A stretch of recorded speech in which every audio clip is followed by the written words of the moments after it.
Avant de prier, musique, prenons d'abord un moment pour écouter la parole de Dieu, puis nous prierons ensemble. S'il y a une vérité que tout croyant finit par apprendre, c'est qu'une vie sans prière devient rapidement une vie sans puissance. La prière n'est pas un rituel religieux.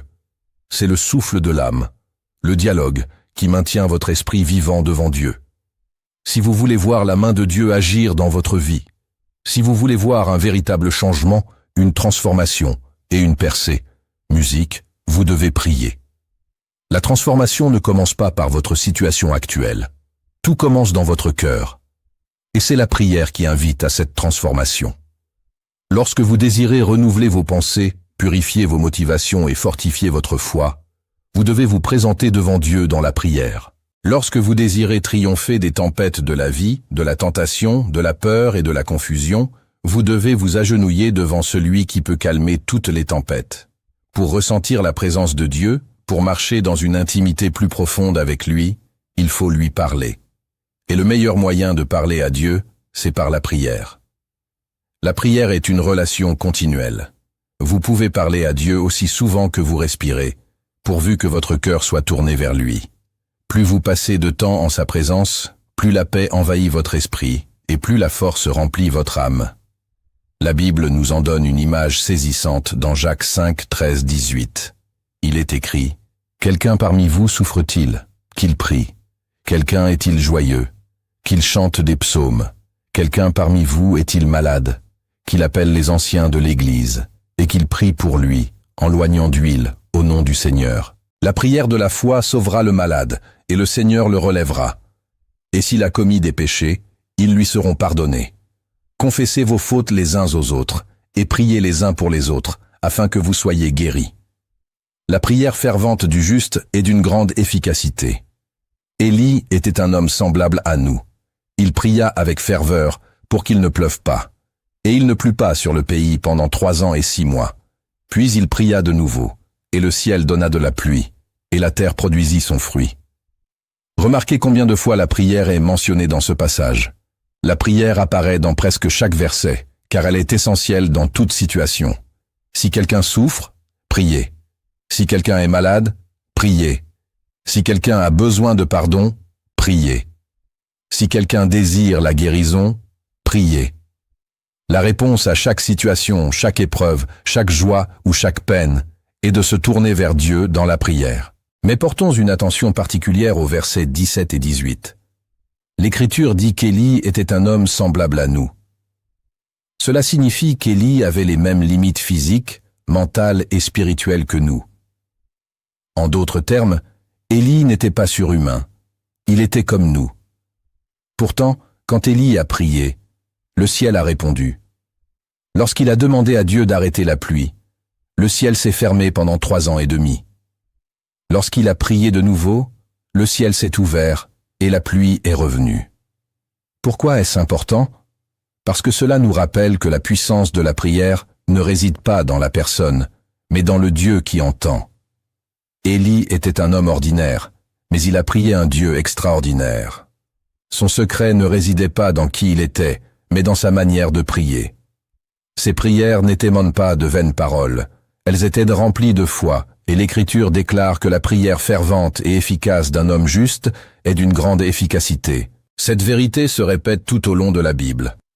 Dans Jérémie 33:3, le Seigneur dit « Invoquez-moi et je vous répondrai. Je vous révélerai des choses grandes et insondables que vous ne connaissez pas. » Dieu vous invite à l'invoquer. Il ne dit pas que vous serez peut-être exaucé. Il dit « Je vous répondrai ». La prière est le pont qui permet à la puissance divine de se manifester face à la faiblesse humaine.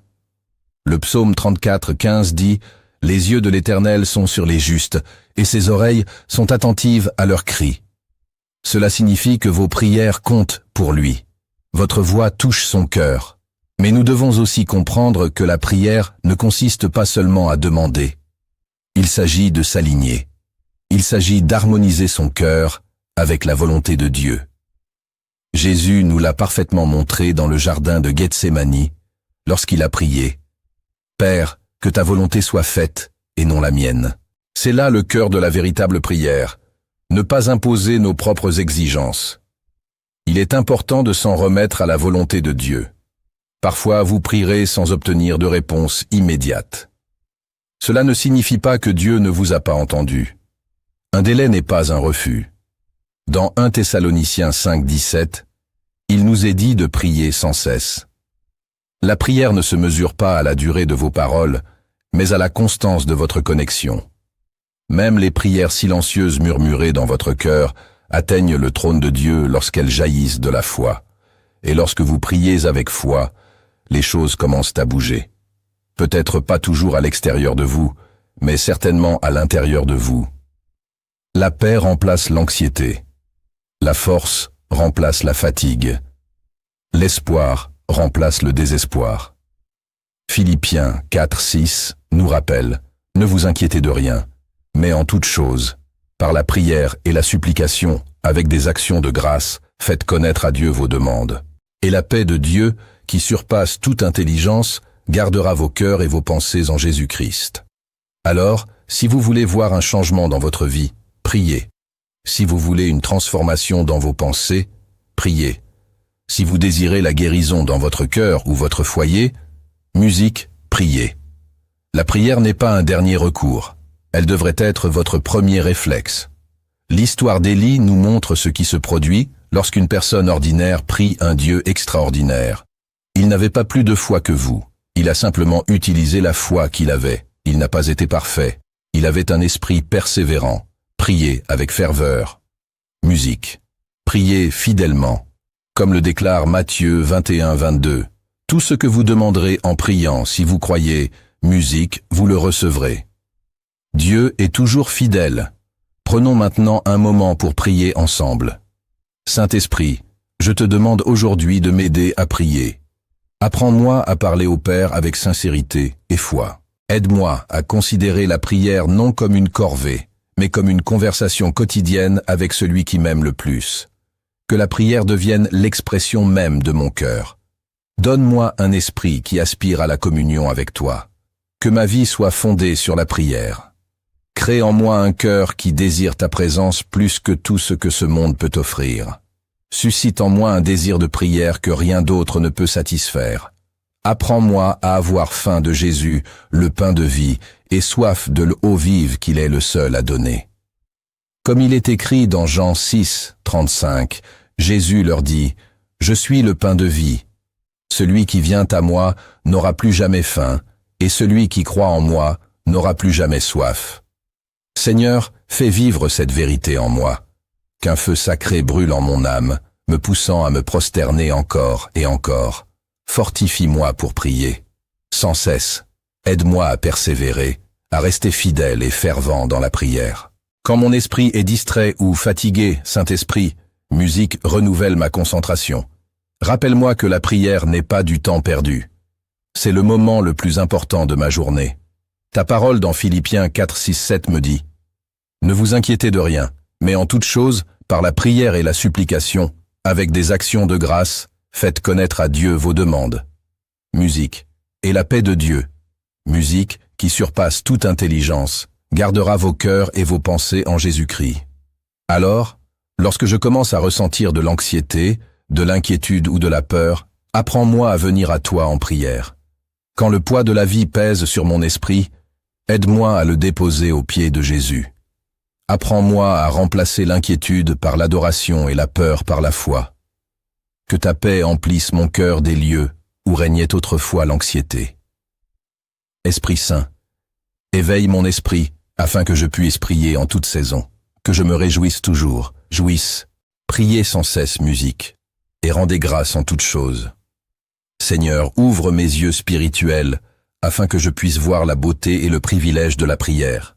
Rappelle-moi que par la prière, je m'adresse directement à mon Père, musique qui entend, qui se soucie et qui agit. Père, alors que je m'approche de toi en prière, change-moi, musique. Transforme mon cœur et mon caractère. Remplacez l'impatience par la confiance, l'orgueil par l'humilité et la peur par le courage. Donne-moi un cœur reconnaissant qui se réjouit en toutes circonstances. Remplis-moi d'une paix qu'on ne puisse m'enlever. Que la prière me façonne pour que je ressemble davantage à Jésus. lorsque je te fais part de mes demandes, aide-moi à me souvenir que tu es souverain. Tu n'es pas un Dieu qui oublie ou qui tarde par négligence, mais un Dieu qui agit avec un timing musical parfait. Tu sais ce qui est le mieux pour moi. Apprends-moi à trouver le repos dans cette vérité. Que mon cœur soit en paix même si je ne vois pas de réponses immédiates, sachant que vous travaillez toujours en coulisses. Je m'accroche à ta promesse dans Ésaïe 40:31. Mais ceux qui se confient en l'Éternel renouvellent leur force. Ils prennent leur vol comme les aigles, ils courent et ne se lassent point, ils marchent et ne se fatiguent point. Seigneur, alors que je te prie et que je m'attends à toi, renouvelle ma force. Aide-moi à ne pas me lasser ni à perdre espoir lorsque je ne vois pas de résultat. Rappelle-moi que l'attente n'est pas vaine. Aide-moi à avoir confiance en ton timing, même lorsque mon cœur aspire à des réponses rapides. Tu connais déjà mes besoins, Seigneur, avant même que je les exprime. Comme le dit Matthieu 6:8, votre Père sait ce dont vous avez besoin avant même que vous le lui demandiez. Je trouve le repos dans cette vérité aujourd'hui. Je sais que tu es fidèle pour pourvoir à mes besoins, fidèle pour me guider et fidèle pour accomplir chacune de tes promesses en ton temps parfait. Je choisis de te faire entièrement confiance. Saint-Esprit, continue de m'attirer à une communion plus profonde avec toi. Que ma vie devienne un témoignage de ce qui se produit lorsqu'une personne prie. Que ma maison soit remplie de prières. Que chaque souci se transforme en adoration, chaque problème en louange, et chaque transformer votre peur en foi. Et quand les mots me manquent, intercédez pour moi, Esprit Saint, comme il est dit dans Romains 8:26. L'Esprit lui-même intercède pour nous par des soupirs inexprimables. Je vous remercie, Seigneur, car mes prières ne sont pas vaines. Vous m'entendez, vous m'aimez, et vous faites concourir toutes choses à mon bien. Vous êtes mon refuge, mon pourvoyeur, ma paix et ma force. Aussi, j'élève ma voix vers vous avec gratitude, croyant que toute prière élevée avec foi atteint votre trône. Je bénis votre saint nom, Roi Jésus. Je vous honore. Merci de m'entendre, de me connaître et de m'aimer infiniment. Au nom précieux et puissant de Jésus, je prie. Amen. Si cette prière a touché votre cœur, veuillez écrire Amen en signe de foi. Je prie pour que chaque bénédiction de cette prière soit maintenant sur vous, au nom de Jésus. Et si vous avez besoin d'une prière particulière, n'hésitez pas à nous le faire savoir dans les commentaires. Nous serions honorés de prier pour vous. Que la grâce et la paix de notre Seigneur Jésus Christ soient toujours avec vous.